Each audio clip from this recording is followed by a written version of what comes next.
Olá! Hoje nós vamos discutir um pouco sobre a doença chamada Escherichia Bancroft. Então, esses são alguns dos assuntos que trataremos hoje sobre a Escherichia Bancroft. Então, vamos lá? A família da qual representa a Escherichia Bancroft é a Onchocercidae. Ela é uma família de nematóides que são reconhecidos através do seu corpo cilíndrico e relativamente longo. A fêmea e o macho são diferenciados através de seu tamanho. A fêmea possui entre 8 a 10 centímetros e o macho apenas 4. São geralmente reconhecidos por terem um corpo quitinoso, com placas circulares e sua boca simples. Agente etiológico: verme nematódio, Escherichia Bancroft ou filária. O parasito é longo e delgado, adulto tem cerca de 2 a 6 centímetros. Vive nos vasos linfáticos dos indivíduos infectados, formando novelos que geram embaraço na circulação de drenagem linfática. Gente, eu vou falar um pouco hoje sobre a morfologia. Bom, a fêmea, ela pode medir de 8 a 10 centímetros, referente ao seu comprimento, e 0,03 milímetros do seu diâmetro. Já o macho, ele é um pouco menor, ele mede em torno de 4 centímetros e 0,1 milímetros referente ao diâmetro. Ambos vivem em torno de uns 4 anos e podem produzir microfilárias imaturas que circulam no sangue. Bom, elas são envolvidas por uma membrana delicada e os ovos das filárias possuem casca uterina, ou seja, quando o embrião completa o fim do seu desenvolvimento, a membrana, né, ela se distende, podendo dessa forma construir a bainha de microfilária.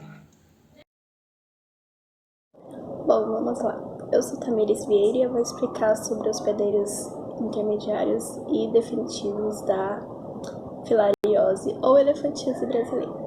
Bom, o hospedeiro intermediário ou vetor invertebrado é a primeira fase do nosso parasita agora.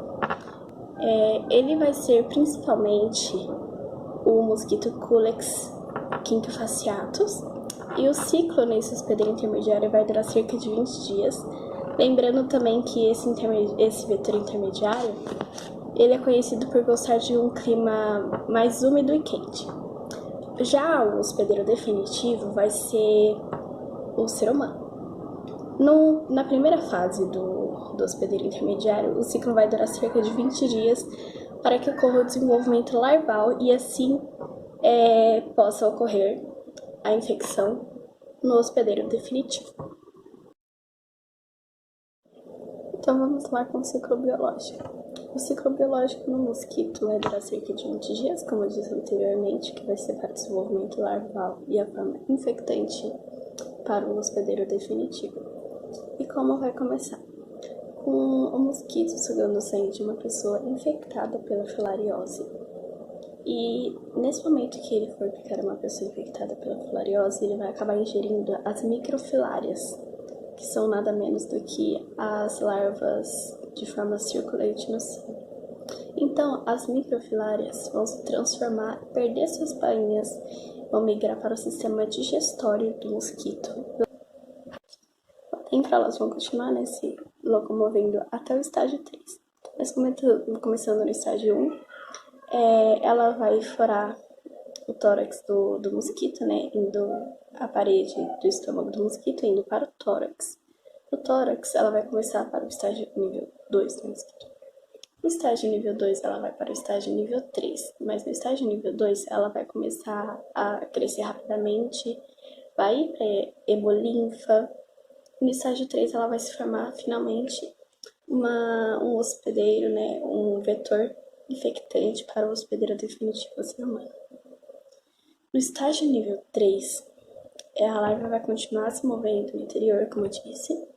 Ela vai para a cabeça do mosquito e ela vai parar principalmente nos lábios, que vai ser conhecido também como bainha de probóscide. E a gente vai começar agora no ser humano. Lembrando, né, que a microfilária está lá no lábio do mosquito, agora no nível 3. Quando esse mosquito chega para picar uma pessoa, a microfilária vai ser atraída pelo calor da pele humana, vai furar a boca do mosquito, vai entrar pela picada do mosquito no ser humano, infectando assim o indivíduo com a microfilária. Então, após se introduzir no ser humano pela pele, ela vai passar cerca de 7 a 8 meses migrando para os vasos linfáticos e completando sua forma larval, se tornando assim uma microfilária, uma filária adulta. Agora ela não é mais uma microfilária, ela é uma filária. Mais perigoso ainda, né? Assim, ela também vai atingir a sua maturidade sexual após 1 ano de infecção no indivíduo, no hospedeiro definitivo. Esses aumentos adultos, eles podem permanecer no sistema linfático, ou seja, nos vasos linfáticos e linfodonos, onde eles vão viver cerca de 5 a 7 anos. Eles podem ou não causar repercussão clínica, e isso é muito perigoso, porque ele vai migrar pelos seus vasos linfáticos e você não vai saber, porque ela não vai causar muita repercussão clínica, né? E a partir daí elas vão se tornar aptas a se reproduzir de uma forma sexuada, gerando novas microfilárias e assim, né, que formam novas microfilárias, elas vão circular no sangue, tornando um vetor para a transmissão do hospedeiro intermediário.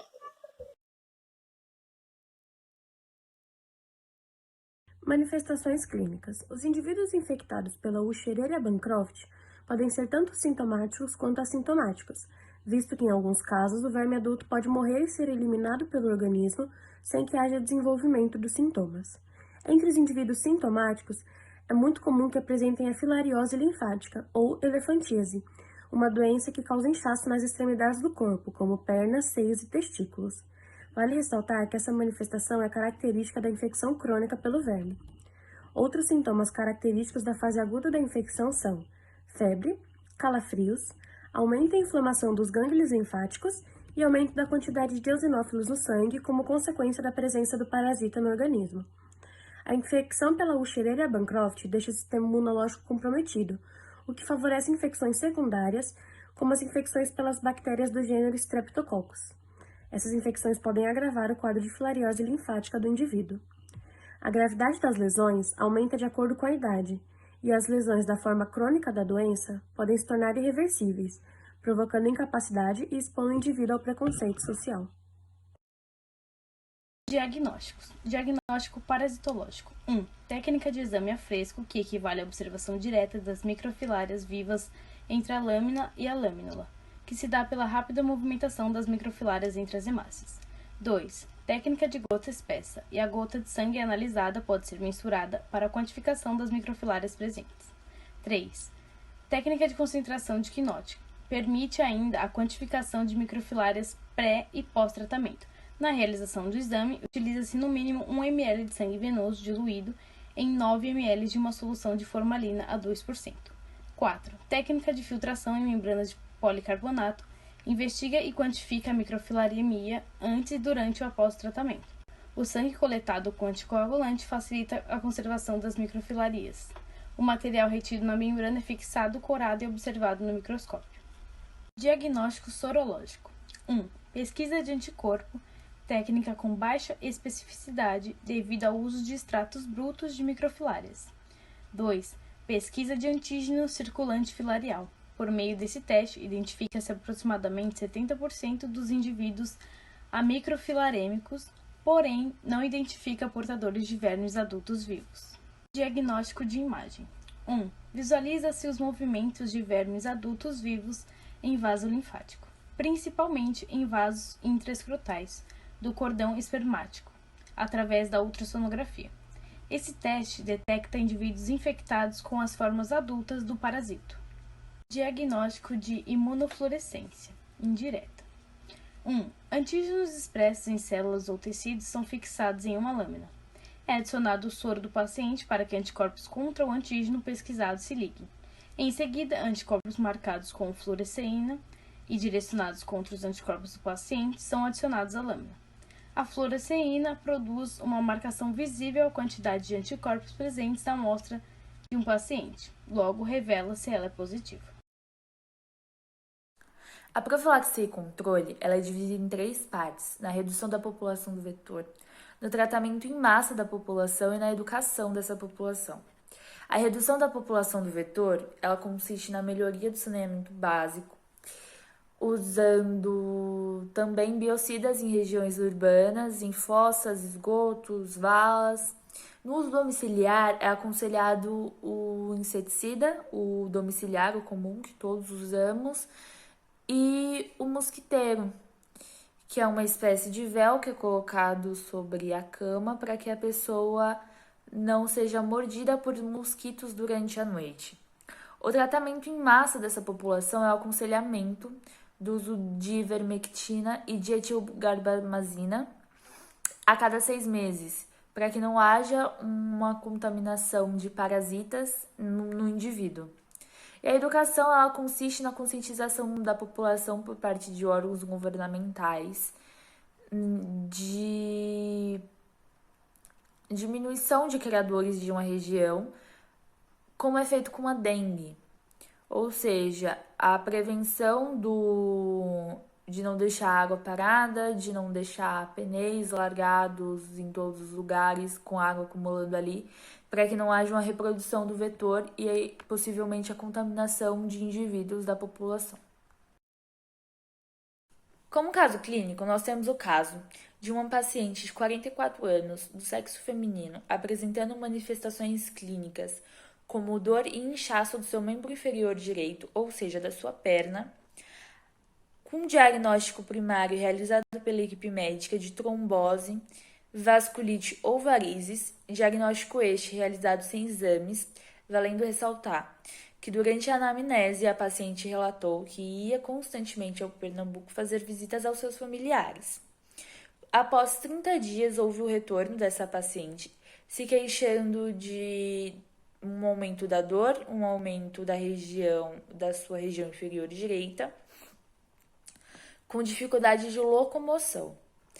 Sendo assim, foram feitos exames sorológico e coleta de sangue periférico da paciente para a análise, constatando-se que ela tinha filariose, conhecida popularmente como elefantíase,